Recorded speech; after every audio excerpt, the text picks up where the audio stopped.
तेरी महफिल से गैर मुझको क्या उठाता उसकी क्या मजाल, मैंने देखा था तूने भी इशारा कर दिया। विनेश फोगाट डिस्क्वालीफाई हो गई। पूरा देश और दुनिया के तमाम जगहों से उनको आने लगे थे संदेश, एक संदेश नहीं आ रहा था, आज आया है मोदी जी का। क्या डिस्क्वालीफाई होने का इंतज़ार कर रहे थे? क्या हारने का इंतज़ार कर रहे थे? तमाम दुनिया के लोगों के ट्विटर हैंडल से जब मुबारकबाद आने लगी, उसके बाद तमाम लोगों की नज़रें रहीं कि आप बेटी कहने वाले उस पहलवान को शायद विश करेंगे। नहीं किया। लोग बराबर ट्विटर हैंडल पर जाते रहे मोदी जी के, लेकिन वहाँ से विशिंग कमेंट्स नहीं आया। अब आया जब वो डिस्क्वालीफाई हो गई। तो क्या इंतज़ार था? आप अगर पहले कर देते तो शायद कॉन्फिडेंस और ज़्यादा लबरेज हो जाता और शायद हिम्मतें बढ़ जाती। 100 ग्राम से डिस्क्वालीफाई क्या हुई, देश की तमाम उम्मीदों पर पानी सा फिर गया और तमाम वो लोग शायद अंदर ही अंदर हंस रहे हैं। बता तो नहीं सकते, लेकिन फिर भी चैंपियन तो चैंपियन ही होता है। ये बात मोदी जी ने सही लिखी है। एक बात मैं और बता दूं, विनेश फोगाट के लिए 100 ग्राम से ज़्यादा वज़न पाया गया, जिसकी वजह से डिस्क्वालीफाई हो गई।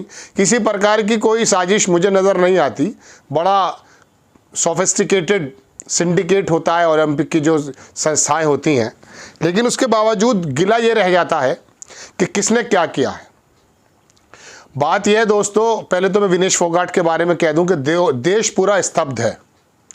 जो लोग ट्वीट करके उनको बता रहे थे कि आपने गोल्ड जीतने की राह पर जो कदम रखा है, ओलंपिक में जो आपने झंडे गाड़े हैं, वो सिर्फ ओलंपिक में ही झंडे नहीं गाड़े, आपने उन लोगों के सीने पर भी वो झंडे गाड़ दिए जो आपके सीने को ज़मीन पर रगड़ने को तैयार था, जो आपके सर को ज़मीन पर रगड़ने को तैयार था।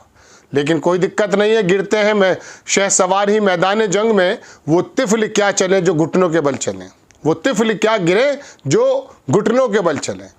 मतलब शहसवारी तो गिरा करते हैं मैदान जंग में, कोई दिक्कत नहीं है। आप हो गए जुस्तजू शर्त है इंसान की बुलंदी के लिए, मैं जहां आज नहीं वहां कल जाऊंगा, तो कोई दिक्कत नहीं है।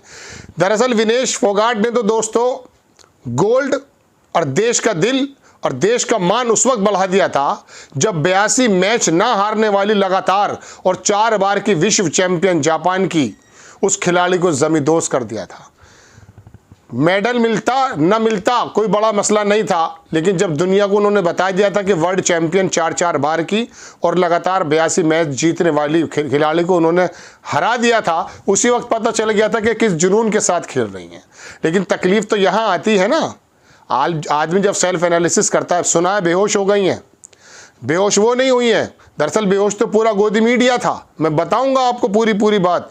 आप देखें, मैं छोटे 2-4 चीज़ें आपको गिनाना चाहता हूं कि अंबानी का चैनल इस वक्त क्या कर रहा था। नरेंद्र मोदी की बात सुन लीजिए, Vinesh you are a champion among champions. बिल्कुल सही बात है।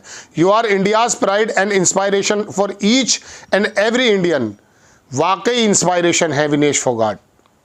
जब आप या आपसे जुड़े हुए लोग या आपसे जुड़ा हुआ तंत्र उसके खिलाफ काम कर रहा था, उस वक्त उसने उन परिस्थितियों से बाहर निकल करके वो कारनामा कर दिखाया कि ओलंपिक में दुनिया की नंबर 1 चैंपियन को हरा करके उसने आगे की राह गामजन कर ली। ये तो कुछ भी हो सकता है। निगहत ज़रीन के बारे में भी सुनने में आया था, ऐसे हुआ था, एक प्लेयर और थी। बहरहाल तो ये मोदी जी ने कहा है इसके, लेकिन बात यह कि अब आए, देर से आए, बड़ी देर कर दी हुजूर आते आते। दोस्तों बात यह है कि इसमें अखिलेश यादव का भी बयान आया है कि फोगाट के फाइनल में ना खेल पाने के तकनीकी कारणों की जांच की मांग की। ओलंपिक के नियम तो साथ गए, अधिकारियों को पहले से पता थे, फिर कैसे चूक हो गई ये तो पता ही चलना चाहिए। वाकई ये पूरी टीम का काम होता है, वो ध्यान रखते हैं। अजीत भारती करके एक ट्रोलर है, गोदी मीडिया का ही उपज है, क्या लिखता है वो देख लीजिए कि यदि भार केवल 100 ग्राम ही अधिक था तो बाल कटवा सकते थे।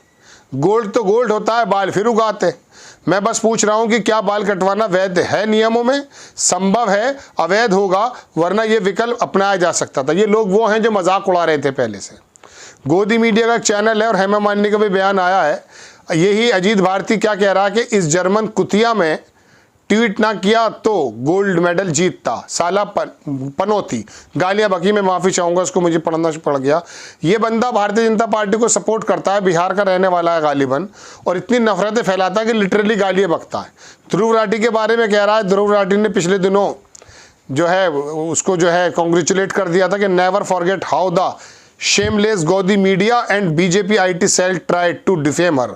उन्होंने विनेश फोगाट को फोटो डालते हुए बता दिया था कि आप भूलिएगा मत, ये शेमलेस जो गोदी मीडिया है और बीजेपी का IT जो सेल है वो किस तरह से उनको बदनाम करने की कोशिश कर रहा था। ये बंदा उसमें शामिल था। तो इसने फ़ौरन आकर के उसको राठी को गालियाँ बकनी शुरू कर दी हैं। एक चीज़ दिखाता हूँ मैं आपको, ये अंबानी का चैनल है, इसमें जो है लिखा हुआ है कि नीता अंबानी खुद इंटरनेशनल ओलंपिक कमेटी की मेंबर हैं, वहाँ विनेश के 100 ग्राम रिड्यूस करने के लिए चंद मिनट नहीं मिले। यहाँ चंद मिनटों में नीता अंबानी का चैनल विनेश के खिलाफ प्रोपेगेंडा कर रहा है, साजिश गहरी है। यहाँ पर उन्होंने कहना शुरू कर दिया था, ध्यान नहीं रखा है, ये नहीं किया है, वो नहीं किया है, दुनिया भर की बात है। खैर दोस्तों, बात ये नहीं है, बात ये कि मोदी जी के ट्वीट से और एक चीज़ और याद आ जाती है। एक बहुत बड़े पत्रकार ने कल शायद कहीं फेसबुक वगैरह पे डाला था, मैं देखकर बताता हूँ आपको। उन्होंने क्या लिखा, ये जितने भी देश के बड़े बड़े जो बागड़ बिल्ले नोएडा में बैठे हुए हैं, इनके बारे में उन्होंने गालिबन लिखा था कि किस किसने जो है क्या क्या काम किया था। मतलब कोई बताने को तैयार नहीं था कि क्या क्या बातें हो रही हैं। मतलब जितने भी एंकर्स हैं, देखिए ये कल तक का बयान है गोविंद प्रताप सिंह। उन्होंने लिखा कि इन पंक्तियों के लिखे जाने तक विनेश फोगाट पर ईमानदार पत्रकारों के ट्वीट, अमन चोपड़ा 0, सुधीर चौधरी 0, सुशांत सिन्हा 0, दीपक चौरसिया 0, श्वेता सिंह, अंजना उनकपशिया 0, राहुल शिवशंकर, नविका कुमार, विकास भदौरिया सब ने 0। यानी कि कुछ घंटों पहले तक इनकी ज़बान भी बंद थी, अब ये धीरे धीरे आना शुरू हो चुके हैं और बता रहे हैं। बहरहाल हमें तो गिला थोड़ा बहुत ये था कि मोदी जी को तो खबर हो ही गई होगी, छोटी छोटी बातों को ट्वीट कर दिया करते हैं। जब वो पहला मुकाबला जीता था, जब दूसरा मुकाबला जीता था, तो आकर के कह देते कि देश की बेटी देश का गौरव सम्मान बढ़ाने के लिए काम कर रही है। चूँकि वजह ये थी ना कि वो जो गौरव बढ़ा रही थी, वो जवाब इस बात को भी दी जा रही थी कि आपके तंत्र ने मेरे साथ क्या क्या किया, मैं किन परिस्थितियों से निकल करके क्या क्या काम कर बैठी हूँ। बहरहाल हमारी बहुत ज़्यादा मुबारकबाद उनके खेल के जज्बे के साथ है, इसमें कोई दो राय नहीं कि दिल टूटा हुआ होगा, देश का भी दिल टूटा हुआ है, लेकिन फिर भी उन लोगों के घरों में शायद चिराग जल रहे होंगे कि जो पिछले दिनों इसी खिलाड़ी को बदनाम करने पर तुले हुए थे और अभी 10-15 घंटों से 20 घंटों से जब से वो जीत का सिलसिला शुरू कर रही थी तब तक उनके मुंह सिले हुए थे। अब जब डिस्क्वालीफाई हो गई हैं तो आ गए निकल करके। मोदी जी से गिला तो ये था कि हुजूर आ जाते, थोड़ा देर कर दिया आपने। आपको खबर कैसी लगी अपनी राय कमेंट्स बॉक्स में ज़रूर दीजिएगा। चैनल को सब्सक्राइब कीजिएगा, शेयर कीजिएगा। नेक्स्ट टाइम में किसी खबर के साथ हाजिर होता हूँ। जय हिंद।